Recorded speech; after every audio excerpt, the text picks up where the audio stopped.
Bagi yang belum menonton video sebelumnya, silakan klik linknya di deskripsi.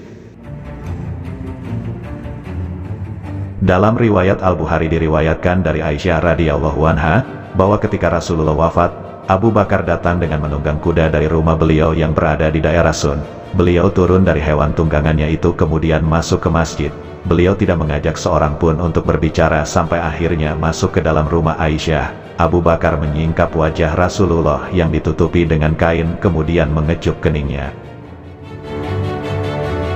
Abu Bakar pun menangis kemudian berkata, "Demi ayah dan ibuku sebagai tebusanmu, Allah tidak akan menghimpun dua kematian pada dirimu.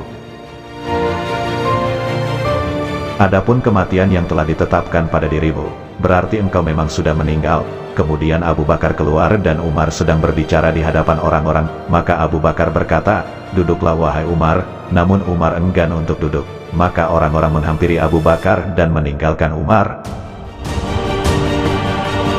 Abu Bakar berkata, "Amma ba'du, barang siapa di antara kalian ada yang menyembah Muhammad, maka sesungguhnya Muhammad telah mati.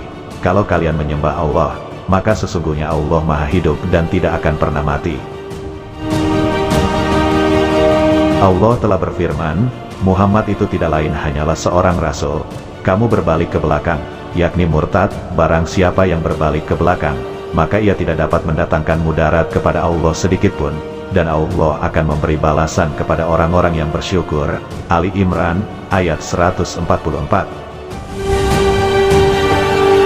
Ibnu Abbas radhiyallahu anhuma berkata, "Demi Allah, seakan-akan orang-orang tidak mengetahui bahwa Allah telah menurunkan ayat ini sampai Abu Bakar membacakannya, maka semua orang menerima ayat Al-Quran itu, tak seorang pun di antara mereka yang mendengarnya melainkan melantunkannya."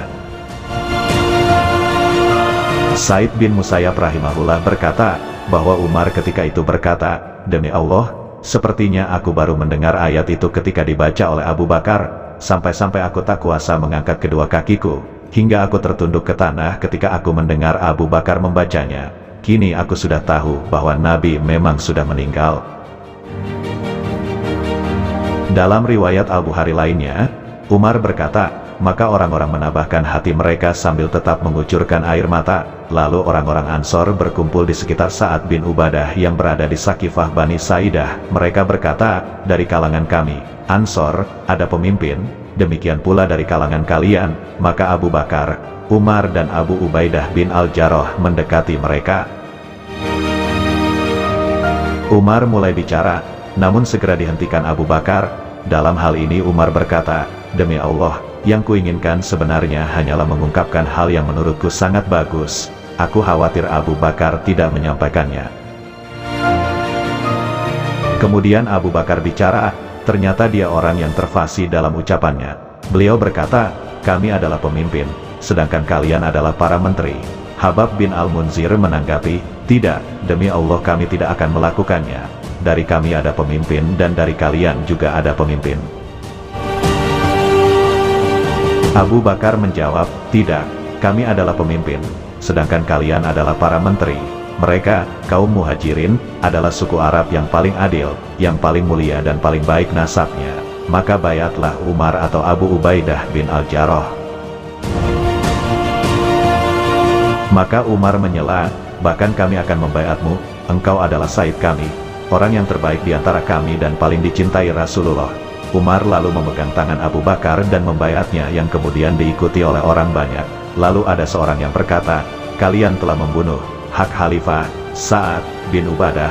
Maka Umar berkata, "Allah yang telah membunuhnya." Riwayat Bukhari.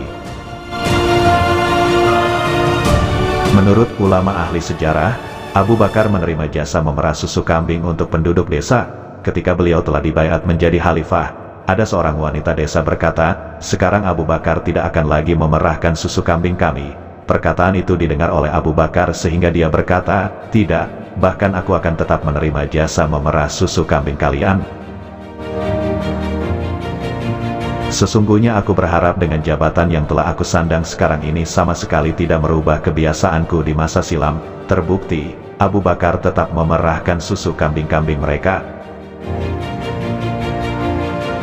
Ketika Abu Bakar diangkat sebagai khalifah, beliau memerintahkan Umar untuk mengurusi urusan haji kaum muslimin. barulah pada tahun berikutnya Abu Bakar menunaikan haji, sedangkan untuk ibadah umroh, beliau lakukan pada bulan Rejab tahun 12 Hijriah. Beliau memasuki kota Makkah sekitar waktu duha dan langsung menuju rumahnya.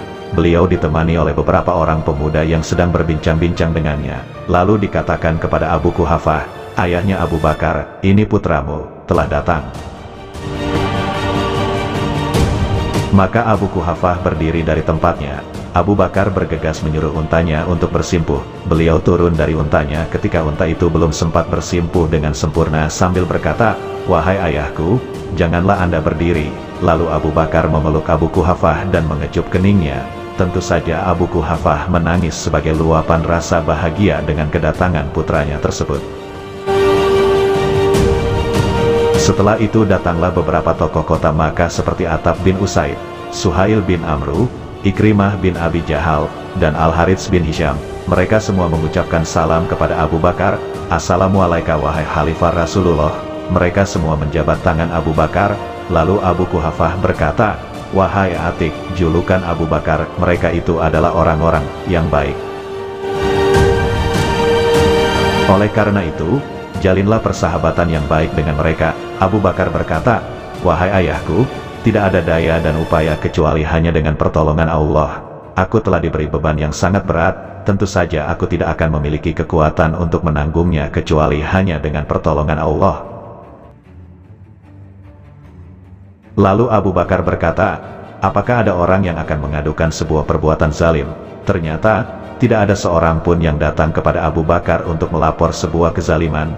Semua orang malah menyanjung pemimpin mereka tersebut.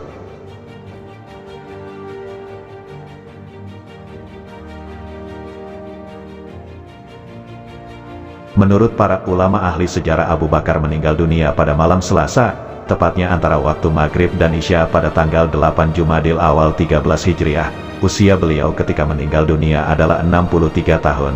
Beliau berwasiat agar jenazahnya dimandikan oleh Asma binti Umais, istri beliau.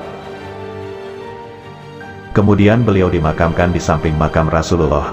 Umar mensalati jenazahnya di antara makam Nabi dan mimbar Ar-Raudah, sedangkan yang turun langsung ke dalam liang lahat adalah putranya yang bernama Abdurrahman bin Abi Bakar, Umar, Utsman, dan Talhah bin Ubaidillah.